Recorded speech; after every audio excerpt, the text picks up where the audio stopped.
बिस्मिल्लाहिर्रहमानिर्रहीम। अस्सलाम वालेकुम नाज़रीन, आप देख रहे हैं प्रोग्राम द लास्ट आवर। मैं हूं यासिर रशीद और स्टूडियो मेरे साथ बराजमान है सीनियर तजियाकार राना मोहम्मद अजीम साहब।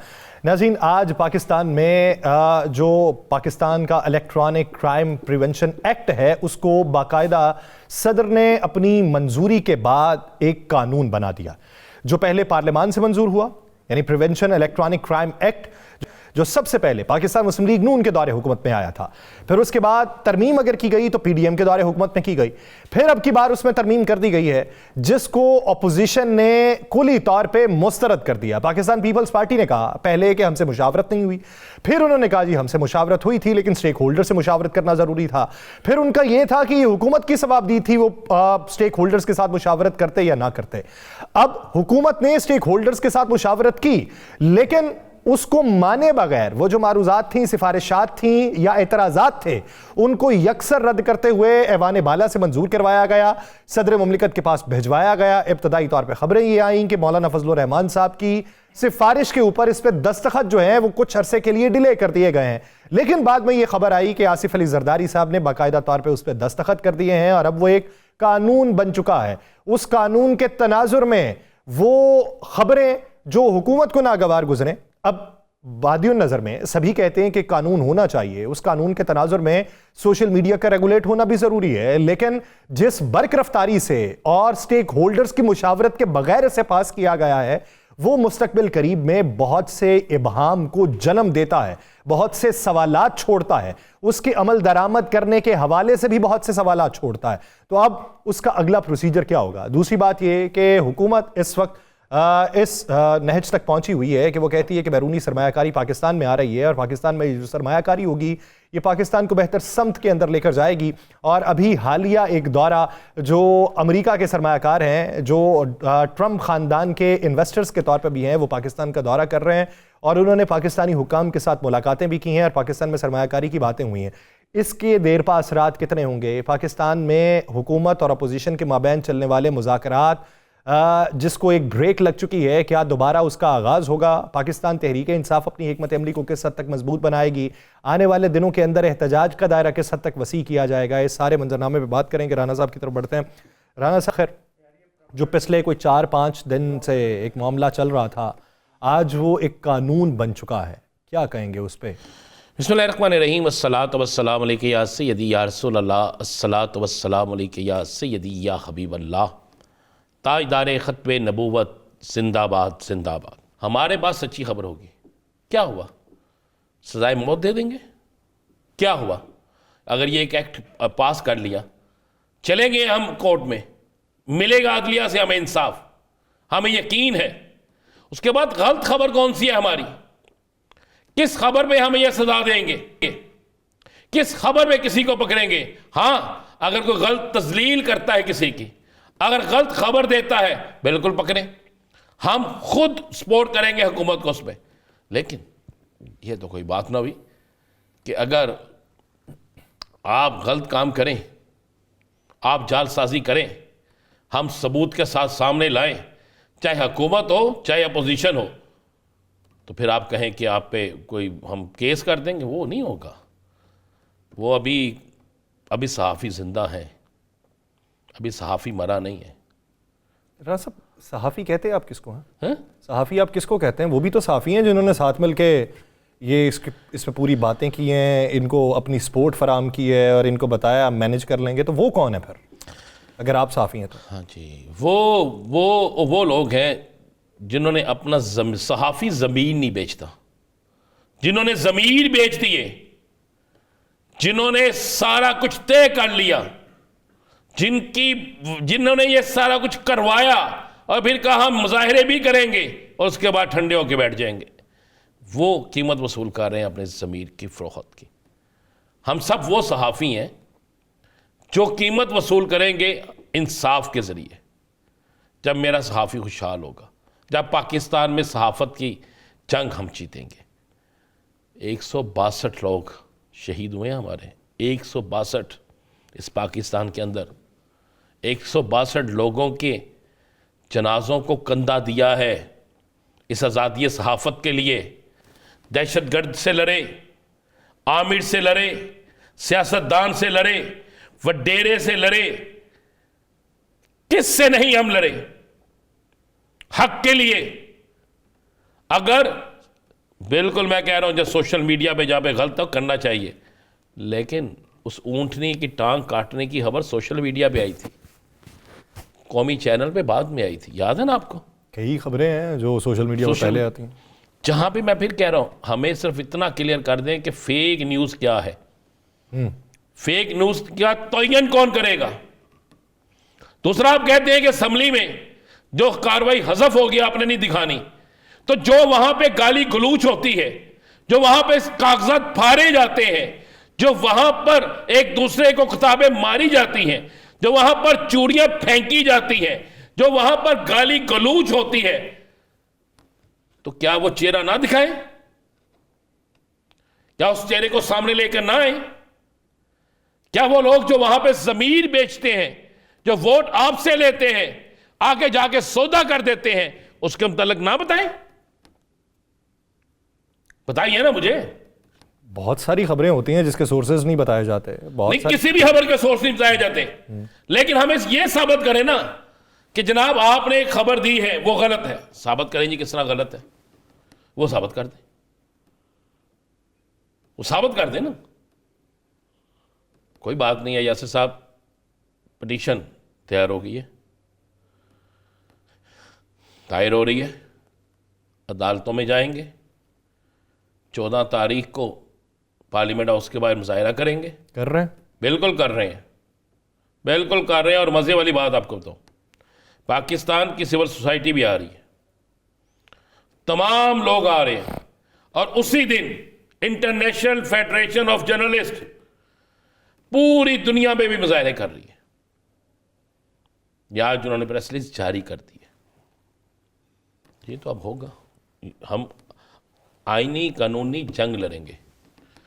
ना हमारे पास पत्थर है, ना हमारे पास डंडा है, हमारे पास कलम है, हमारे पास कैमरा है, हमारे पास माइक है, हमारे पास सच बोलने के लिए ज़बान है, उसका इस्तेमाल करेंगे और इससे पीछे नहीं हटेंगे। मुझे आज सिर्फ अफसोस पीपल्स पार्टी पे हो रहा है। मैं इस पार्टी को जानता हूँ, ये कभी भी आज़ादी सहाफ़त के ख़िलाफ़ नहीं थी।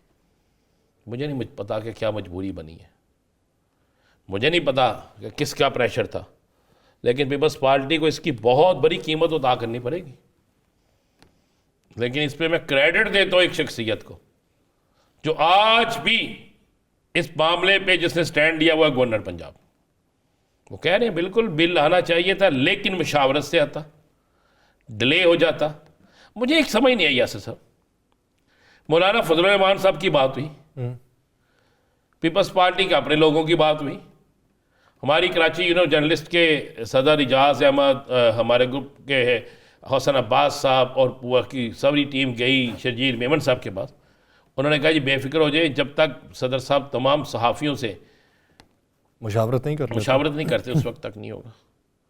फिर आज अचानक उस वक्त आया जिस वक्त सब कुछ हो। अब तो ये पीबीए के बीपीए क्या है, पीबीए सीपीएनई एपीएनएस, इनको ज़रूर सोचना चाहिए। हम तो जद्दोजहद कर रहे हैं ना, हमारी जद्दोजहद जारी रहेगी। हम सहाफ़ी कारकुन हैं, हम बतौर पीएफयू करेंगे, करते रहेंगे, आखिरी हद तक जाएंगे। और फेक न्यूज़ के हम खिलाफ थे, खिलाफ हैं, खिलाफ रहेंगे। किसी की पगड़ी उछालने के खिलाफ थे, खिलाफ हैं, खिलाफ रहेंगे। लेकिन हम लोगों को बेनकाब भी करते रहेंगे जो इस वतन का पैसा लूटते हैं, जो झूठे वादे करके इक़्तिदार में आते हैं, जो जाल साजी से इलेक्शन जीतते हैं, जो ज़बरदस्ती रिजल्ट तब्दील करवाते हैं। हम उनका एहतसाब तो करेंगे। अच्छा मुझे एक बात तो बता दें, ये क्या ये पीक एक्ट भी आएगी? अगर अभी मैं एक फुटेज चला देता हूँ, वो लियाकत क्या था, चट्ठा, ये पीक एक्ट में आएगी? करने को तो कुछ भी कर रहे हैं। किस तरह आएगी ना मुझे बताएं। लियाकत चिट्ठे ने कहा है किसमें ये मुलव्वस था, ये पीक एक्ट में आएगी। अब मुझे एक बात बता देना, मैं फुटेज चला देता हूं कि वज़ीर आज़म मियां नवाज शरीफ साहब ने बूरे वाला में एयरपोर्ट बनाने का ऐलान किया था ना ऐलान। तो मैं कहता हूं जनाब वो इतना बड़ा झूठ, अगर वो सच है तो बनाए, नहीं सच तो फिर जवाब दें। क्या ये पीक एक्ट में आएगी? रोटी 4 रुपए 2 रुपए। हाँ, रोटी उन्होंने कहा था 4 रुपए की करेंगे, सब्जी 10 रुपए किलो, याद है? ऐसे ही कहा था ना भाई। नाज़रीन, एक ब्रेक के बाद वापस आते हैं। सियासी मंजरनामे मजीद बात होगी, कहीं नहीं जाएगा शेखर।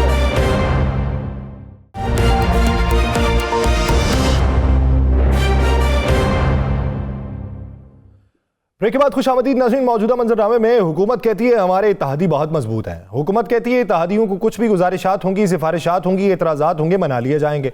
दूसरी तरफ हुकूमत ने यह भी इकदाम उठाया कि अपनी अपोजिशन को मनाने का फैसला किया, लेकिन अपोजिशन जब मेज के ऊपर आई, सारे डायलॉग्स हुए, सिफारिशात इन रिटन दे दी गई, वो एतराज़ात के ऊपर हुकूमत ने जवाबदही करनी थी, लेकिन जवाबदही प्रेस कॉन्फ्रेंसेस के जरिए होती रही और अपोजिशन बैकफुट पर चली गई।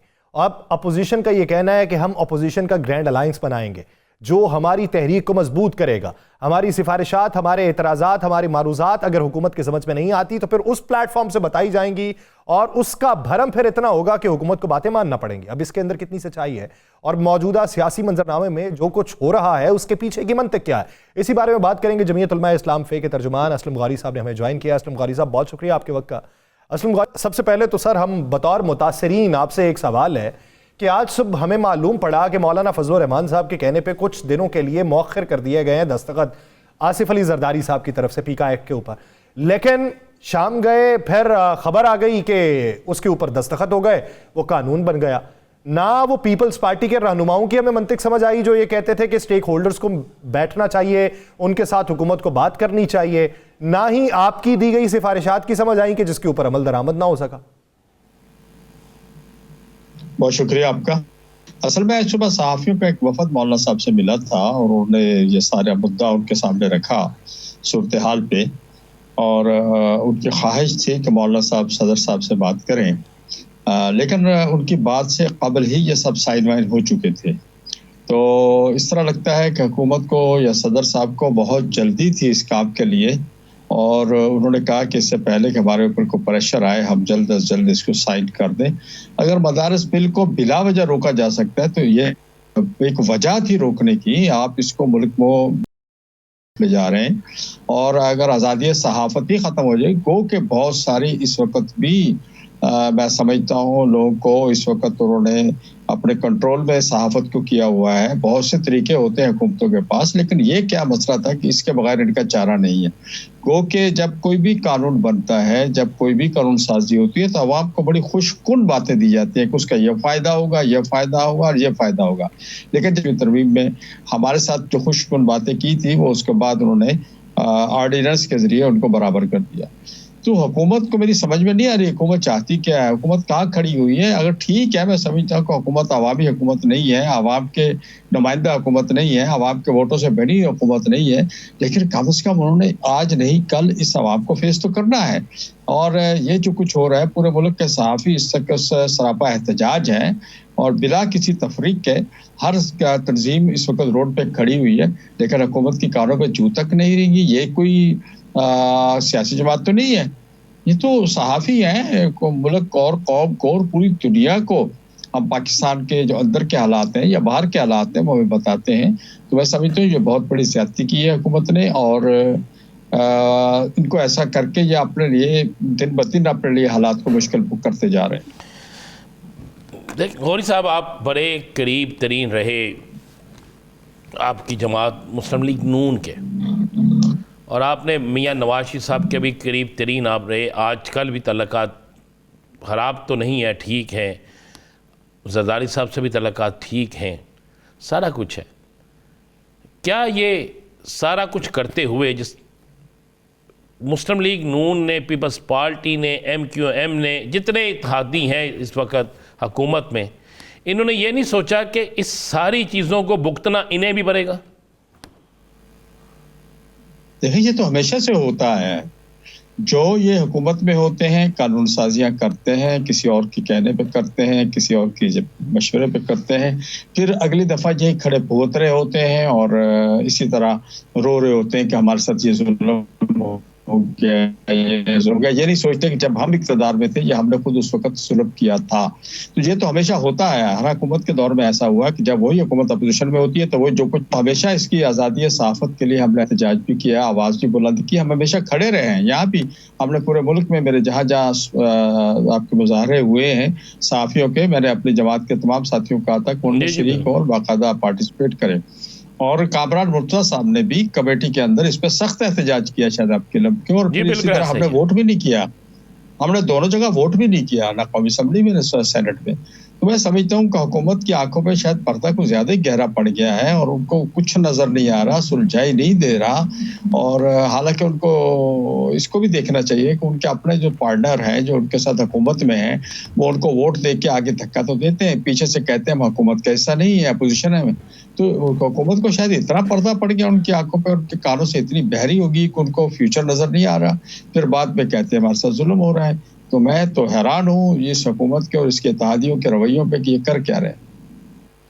अच्छा सर, अब इसका नतीजा क्या होगा? यानी ये तमाम सियासी जमातों ने अपना हक अदा कर दिया जो हुकूमत में नहीं है और अपोजिशन में है, मुस्तकबिल अब इसका क्या है? ये तो कानून बन गया। देखिए कानून बनते भी रहते हैं, उनमें तरामीम भी आती रहती हैं। अगर अवामी प्रेशर इसी तरह रहा, अवामी दबाव इसी तरह रहा तो मैं समझता हूँ उनको ये चीज़ें वापस लेनी पड़ेंगी और तरमीमें आती है, तरमीम हो जाएगी कोई ना कोई किसी तरह, बशर्ते कि इस तरह प्रेशर इन पर बरकरार रहा सहाफ़ी हजरात का। इनकी अब वो अगला गेम ये होता है कि फिर इनकी सफ़ों में दरार पैदा की जाए, कुछ लोगों को अपने साथ मिलाया जाए, कुछ उसके एंटी किए जाए।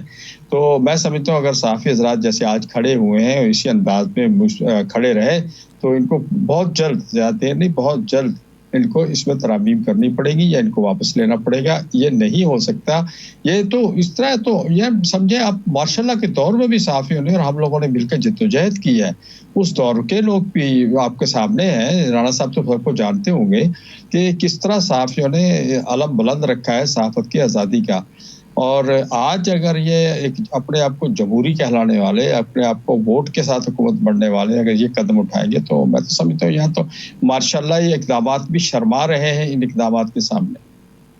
अच्छा गौरी साहब, तहरीक इंसाफ का वफ़द आया, उसके बाद आपके नुमाइंदे ने बात भी की, इख्तलाफात सीज़ फायर हो गया, अब दोबारा मिलकर आप बड़ा अलाइंस जो पहले बना हुआ था उसी अलाइंस को लेकर चलेंगे या एक नया अलाइंस बनेगा और उसको मौलाना साहब लीड करेंगे, क्या फ़ैसला हुआ? देखिए कल वो तशरीफ़ लाए थे मिले हैं 26वीं तरमीम के बाद। कोई ऐसी मैं समझता हूँ जंग तो नहीं थी, वो लफ्ज़ सीज़ फायर क्यों निकल गया मुंह से बात करते हुए, ऐसी कोई चीज़ नहीं थी। शायद चंद दोस्तों के बयानात जो पीटीआई की तरफ से थे, जो मैं आपको पिछले प्रोग्राम में भी कहा था, बाजार को ऐसी बड़ी बात नहीं थी और राब्ते भी थे और उन राब्तों की वजह से हम लोग इकट्ठे हुए हैं, दोबारा बैठे हैं। उन्होंने कल प्रपोजल्स रखी है हमारे सामने और मज़ीद इसमें भी वो कुछ चीज़ें, कुछ हमने भी उनसे चीज़ें मज़ीद कहा है कि इसमें हमें कुछ और भी थोड़ा सा आगाह करें कि इसका क्या होगा।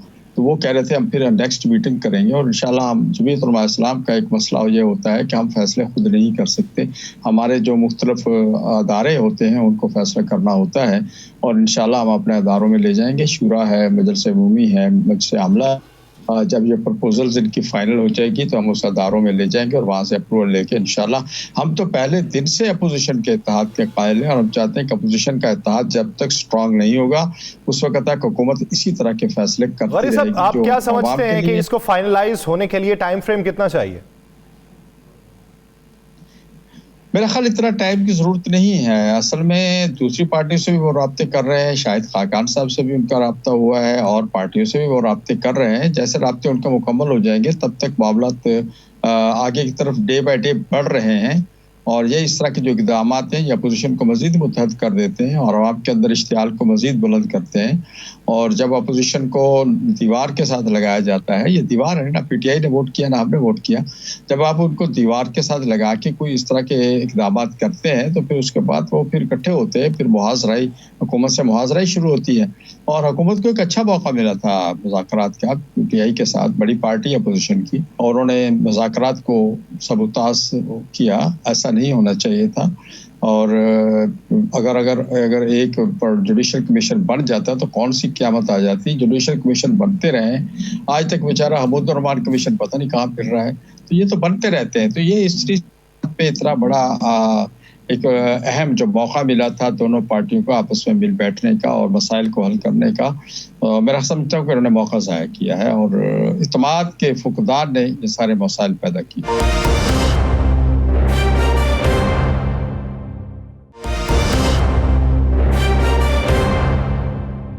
क्या कामरान मुर्तज़ा साहब स्पीकर एक्ट के खिलाफ आप लोग भी अदालत जाएंगे? कामरान मुर्तज़ा साहब को हदायत जारी की है? जी, हम उसमें बाकायदा जायजा ले रहे हैं। कामरान मुर्तज़ा साहब भी हैं और इस वक्त जो सुप्रीम कोर्ट बार के सदर हैं वो भी, उनका ताल्लुक भी जीजवाई से बहुत साथी हैं। तो हम इस पे जायजा ले रहे हैं। हमारी जो कमेटी है इसकी और उसका पूरा जायजा ले रही है। इंशाल्लाह हम जल्द एक आध दिन में फैसला लेंगे, डिसीजन लेंगे 1-2 दिन में इंशाल्लाह। हम आपके साथ जब खड़े हुए हैं तो फिर हर स्टेज पे इंशाल्लाह आप लोगों के साथ ही खड़े होंगे इंशाल्लाह। सर, ये सिंध में पानी के मसले के ऊपर पाकिस्तान पीपल्स पार्टी जो कहती है, वो कहती है सिंध कार्ड हमारे हाथ से निकलने वाला है। उनकी सीईसी के अंदर बातें हुई कि हुकूमत से अलहदगी इख्तियार कर लेनी चाहिए पानी की तकसीम पे, क्योंकि आप भी स्टेक होल्डर है वहाँ के बड़े। आपकी आरा क्या है और आपने हुकूमत के सामने किस तरीके से अपनी सिफारिशात पेश की और क्या जवाब मिला? देखिए, पानी का मसला जो सिंध का है ये बड़ा संजीदा मसला है और आज का नहीं है, बड़ा पुराना है। इस वक्त आप देखें, सक्खर शहर है, हैदराबाद शहर है, कोटरी है, रोड़ी है, ये दरिया के बिल्कुल किनारे पे शहर में बता रहा हूँ, यहाँ पीने का पानी नापीद है। और इसी तरह जो ठट्ठा और पतीन की ज़मीनें हैं जो समंदर के किनारे हैं, जब समंदर के जो दरिया का मीठा पानी समंदर में जाता था तो वो नमकीन पानी बैग पे रहता था। नमकीन पानी और ज़मीन के दरमियान में मीठे पानी की एक पूरी लहर रहती थी, वो ख़त्म होगी, जिसकी वजह से दिन ब दिन वहाँ की ज़मीनें जो है समंदर पुरद हो रही हैं। तो सिंध के मसाइल तो जेन्युइन हैं और बहुत ज़्यादा मसाइल इसमें हैं, लेकिन हुकूमत के ये फैसले भी एक तरफा है। एक तरफ तो पीपल्स पार्टी उधर बैठ के साथ उनके सारे डिसीजन लेती है, फिर इधर आके सिंध कार्ड खेलने की कोशिश करती है। आपको याद है कि अभी ये कल वाले वाक़े में आप देख लें कि किस तरीके से उन्होंने बिल की सपोर्ट भी की है, फिर सदर साहब ने उसको साइन भी कर दिए हैं। जब उनसे हर आदमी ये रिक्वेस्ट कर रहा था, साफ ही रिक्वेस्ट कर रहे थे कि कुछ दिन के लिए रुक जाए, तो कौन सी क़यामत थी, उनके पास टाइम था, गुंजाइश थी। क्या वो सदर साहब इस वक्त पीपल्स पार्टी पार्लियामेंटेरियंस के सरबराह नहीं है?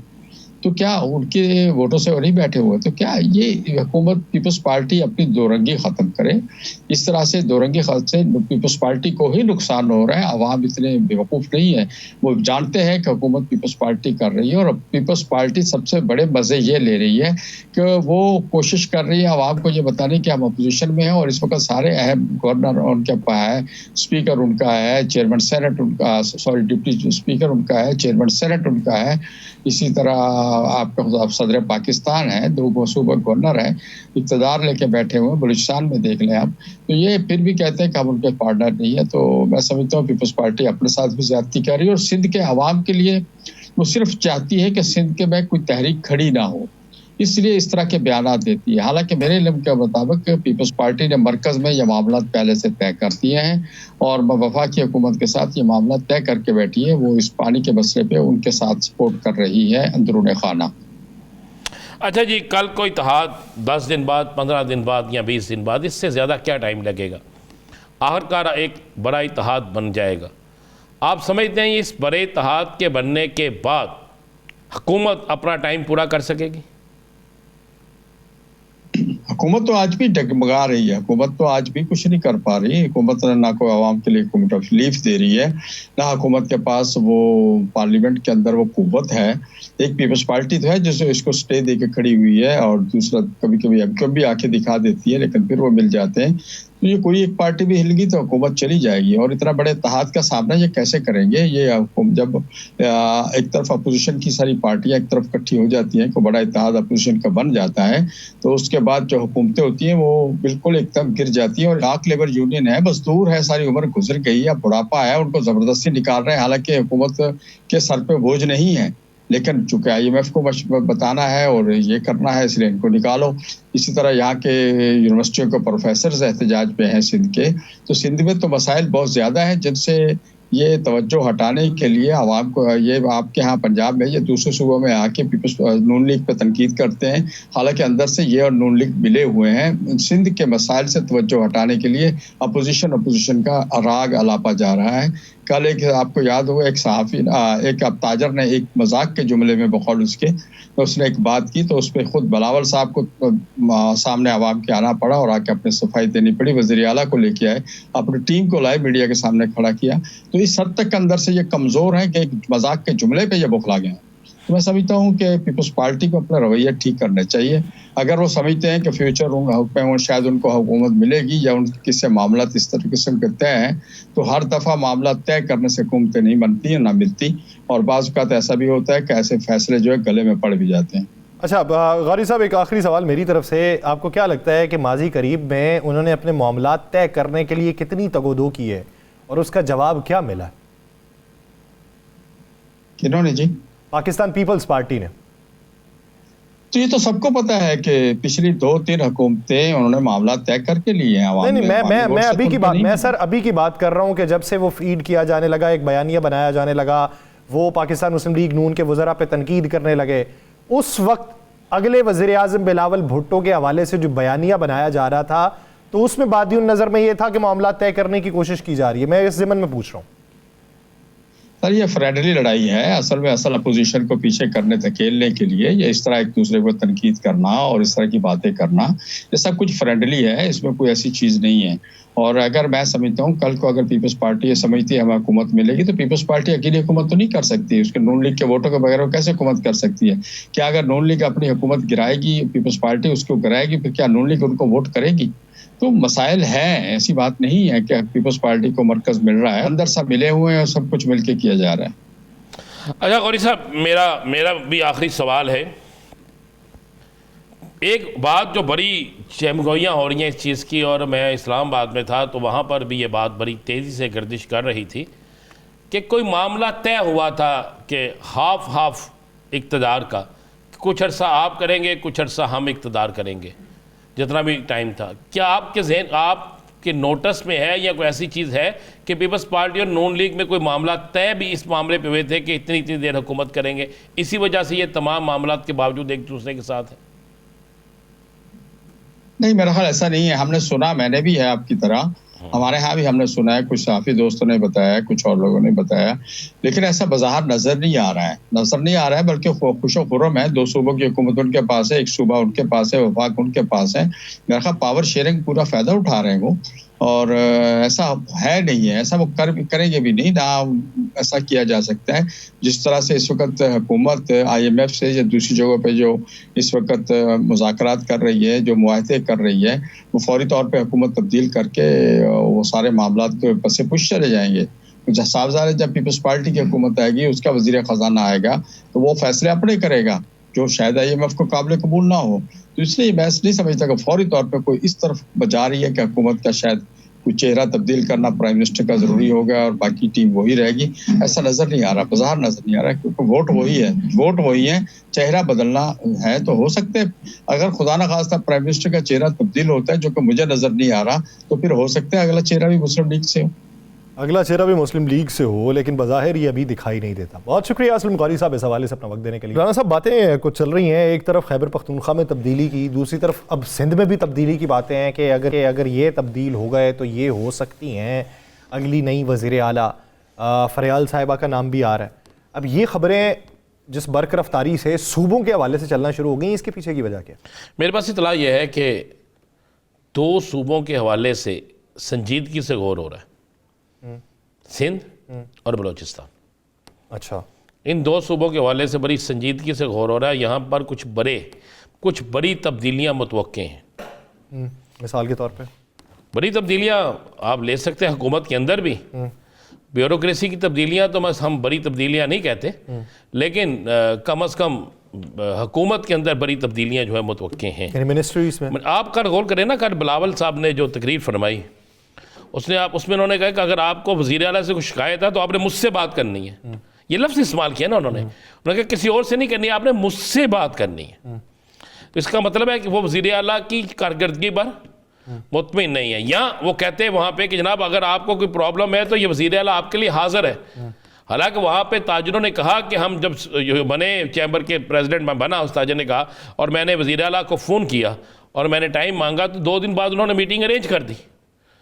तो ये बात तो उन्होंने वहाँ कही भी, लेकिन बिलावल साहब का जो कहना था, बिलावल साहब का जो बोलना था और बिलावल साहब ने जिस तरीके से वो सारी चीज़ें की वो आपके सामने है।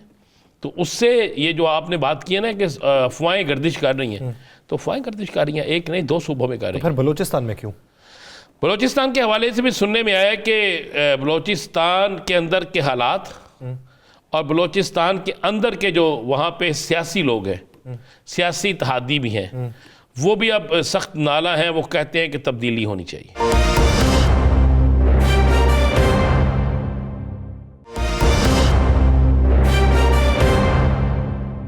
राना साहब इसी बीच में हमें ज्वाइन कर चुके हैं पाकिस्तान तहरीक इंसाफ के सीनियर रहनुमा सलीम झगड़ा साहब। तैमूर सलीम झगड़ा साहब, बहुत शुक्रिया आपके वक्त का। राना साहब आप सवाल कर सकते हैं। झगड़ा साहब क्या हाल, आप ठीक हैं, खैरियत से हैं? बिल्कुल ठीक जी। झगड़ा साहब सलाम, ये आपके सूबे में अचानक एक बड़ी तब्दीली होगी। IG KPK को तब्दील कर दिया गया है और पंजाब से जुल्फ़िकार हमीद साहब को आपके सूबे में IG KPK लगा दिया गया है। ये इंतज़ामी तब्दीली है, इंतकामी तब्दीली है, या फिर फरमाइशी भी हो सकती है? सूबाई IG हो, सूबाई चीफ सेक्रेटरी हो, इन पोजीशंस की जरूरत भी है या नहीं है? क्योंकि वफाक में चीफ सेक्रेटरी की कोई पोजीशन नहीं है। तो वहां पे जो है वो सूबे की हुकूमत के मर्जी के होने चाहिए। ये फेडरलिज्म की स्पिरिट है। बेशक वफाकी ऑफिसर हो, सूबाई ऑफिसर हो, लेकिन आप किसी सूबे की हुकूमत को क्या अकाउंटेबल ठहराएंगे जब वो अपने मर्जी के IG या चीफ सेक्रेटरी नहीं लगा सकते और रूल्स ऑफ बिजनेस में सारा इख्तियार उनके हाथ में होता है। अच्छा तैमूर सलीम झगड़ा साहब, ये बताइए अभी जो पीका एक्ट की मंजूरी हुई है, बिलखुसूस सवाल उसी के तनाजुर में फिर मैं सियासी मंजरनामे पे आऊँगा। ये हमारे सर पे एक अजाब मुसल्लत है। हमें तो यही लगता है, हमें तो ये कहा गया आप लोगों के तहफ़्फ़ुज़ के लिए बनाया गया, आप लोगों को किस बात की फ़िक्र, ये तो उन लोगों के लिए है जो आप लोगों में से नहीं हैं, वो हद तक इज़्ज़त करेंगे तो पकड़े जाएंगे। अब बाहर के ममालिक में क्या डेफेमेशन की सज़ा होती है? पाकिस्तान के अंदर डेफेमेशन की सज़ा बता दी गई है, बाहर तो जुर्माने होते हैं। यार पाकिस्तान में डेफेमेशन का जुर्माना या डेफेमेशन की सजा क्या होती है? मेरे ऊपर कितनी बार लोगों ने कि इसने अरबों की करप्शन कर दी, ये कर दी। हाँ, एक चैनल को मैंने जो है वो नोटिस भेजा और उन्होंने फिर रीच आउट किया कि सॉरी हमने गलत रिपोर्ट चलाई, इसको कोर्ट से बाहर जो है वो सेटल करते हैं। ठीक है, लेकिन यहाँ पे ये डेफेमेशन के लिए तो नहीं हुआ, ये तो आपका और मेरा मुंह चुप करने के लिए हुआ है कि हुकूमत पे कोई तनकीद ना करे। देखिए, जब तक हम ये सच नहीं मानेंगे, और पाकिस्तान की एक तारीख रही है कि हमारे ख्याल में लोगों के मुंह बंद करके सच्चाई बंद हो जाएगी, ऐसा नहीं है।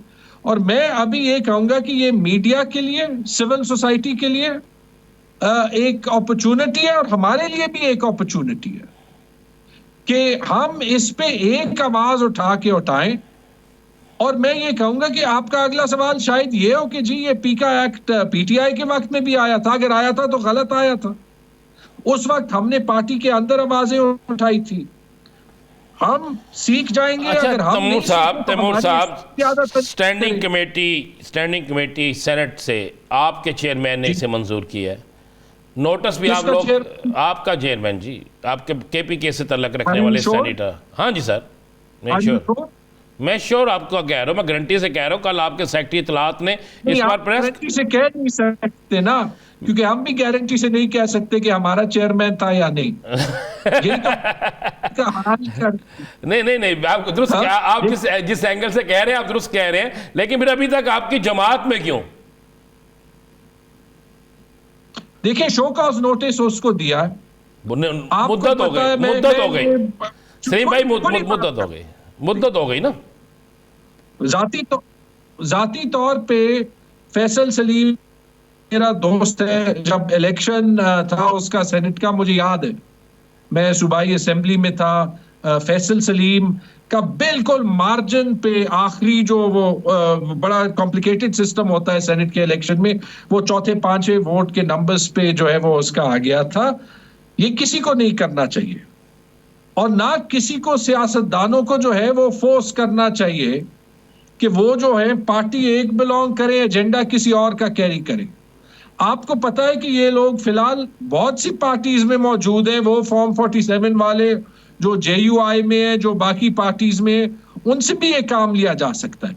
ये मैं उनको कह दूं जो ये काम कर दें कि अगर इससे मुल्क का भला होता तो आज पाकिस्तान की इकोनॉमी जो है वो 6-7% पे ग्रो कर रही होती।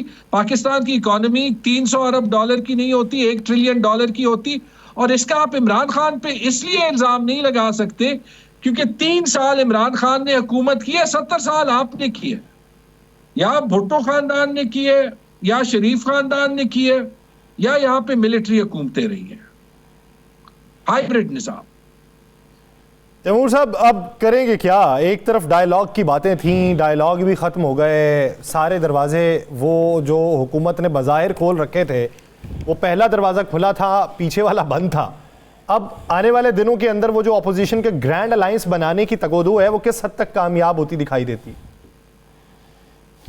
इंशाल्लाह ग्रैंड अलायंस बनेगा, क्योंकि ये जो जंग है ना, जैसे आप किया, जब हुकूमत गलत रास्ते पे चली जाती है और उसका मैंडेट नहीं होता, वो गलती पे गलती करती है। हमने कुछ नहीं किया ये पीका एक्ट, क्योंकि ये इनको पता है कि इनके पास कितना कुछ छुपाने को है। इन्होंने ये पीका एक्ट के साथ वाकई मीडिया में इत्तेहाद पैदा कर दिया, एंड आई होप कि आप इत्तेहाद पे जो है वो डटे रहे। हमें वो असूल की सियासत करनी है जो इमरान खान जेल में कर रहे हैं, जो उन्होंने एक नया रिकॉर्ड सेट किया। देखिए, अगर इमरान खान का नाम नवाज शरीफ होता तो अभी तक वो कोई रफीक हरीरी, साद हरीरी के जहाज में सऊदी अरेबिया जा चुके होते ना। एक बार नहीं 2 बार का रिकॉर्ड है कि तकरीबन साल के अंदर नवाज शरीफ पाकिस्तान से बाहर जाने का जो है वो कोई रास्ता ढूंढ लेता है। ये लफ्ज NRO इजाद ही इसलिए हुआ था जब कॉन्डोलीजा राइस और उसकी किताब में लिखी है, उसकी किताब का नाम है नो हायर ऑनर, 600 पेज की किताब है। वो कह रही है कि जब उसने बेनजीर भुट्टो और मुशर्रफ के दरमियान मीडिएशन की और एक शाम में कोई 10 बार एक को फोन किया, 10 बार दूसरी को फोन किया, ये ट्रैक रिकॉर्ड इमरान खान का नहीं है। वो जेल में बैठा है, वो अगर मुज़ाकरात करना चाहता है तो इसलिए करना चाहता है कि मुज़ाकरात बेहतर रास्ता है, लेकिन अगर नहीं है तो फिर टेक ऑन करेंगे इस सिस्टम को। मैंडेट हमारा, सच्चाई हमारी तरफ, कानून को तोड़ा जा रहा है, हमें इमरान खान को सजा देने के लिए we'll fight it out। अवाम की ताकत इतनी छोटी चीज नहीं होती। अच्छा तैमूर साहब, KPK में इंतज़ामी तब्दीली को तो साइड पे करते हैं, वाकई आपके उधर जो इस वक्त IG आए हैं वो पंजाब में काम करके गए हैं। मैं उन्हें जब वो SSP थे, फिर DIG थे, जानता हूँ, ठीक आदमी है। गुड आपके, हाँ जी बिल्कुल। और आपके इधर ये जो सदारत, नई सदारत दी गई जुनैद अकबर साहब को, इससे आप समझते हैं कि उनका और वज़ीर आला साहब का जो एक नज़रियाती इख्तलाफ, वो ख़ुद कहते थे हमारा इख्तलाफ होता था राय पे इख्तलाफ अब ख़त्म हो जाएगा? देखिए, मेरे ख्याल में सियासतदानों को जो है ना, जो इश्यूज होते हैं सियासत के, उन पे एक हद से ज्यादा पर्दा नहीं डालना चाहिए। PTI एक जमहूरी जमात है, इसमें इख्तलाफ होता है।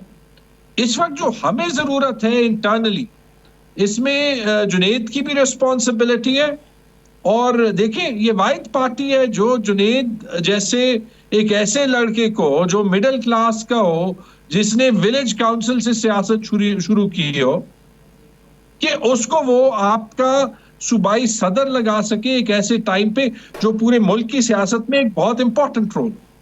लेकिन यहाँ पे जुनैद पे भी एक रिस्पॉन्सिबिलिटी होगी और यहाँ पे अली अमीन पे भी एक रिस्पॉन्सिबिलिटी होगी कि एक बड़े मकसद के लिए, और वो मकसद है इमरान खान की रिहाई, और वो मकसद है पाकिस्तान में आईन और कानून की बालादस्ती, कि इसके लिए वो जहां पे उन्होंने इंटरनली एक दूसरे से इख्तलाफ भी करना हो करे, लेकिन इस मिशन को आगे ले जाए। बहुत शुक्रिया तैमूर सलीम झगड़ा साहब इस हवाले से के लिए। नाज़रीन, प्रोग्राम का वक्त खत्म हो जाता है।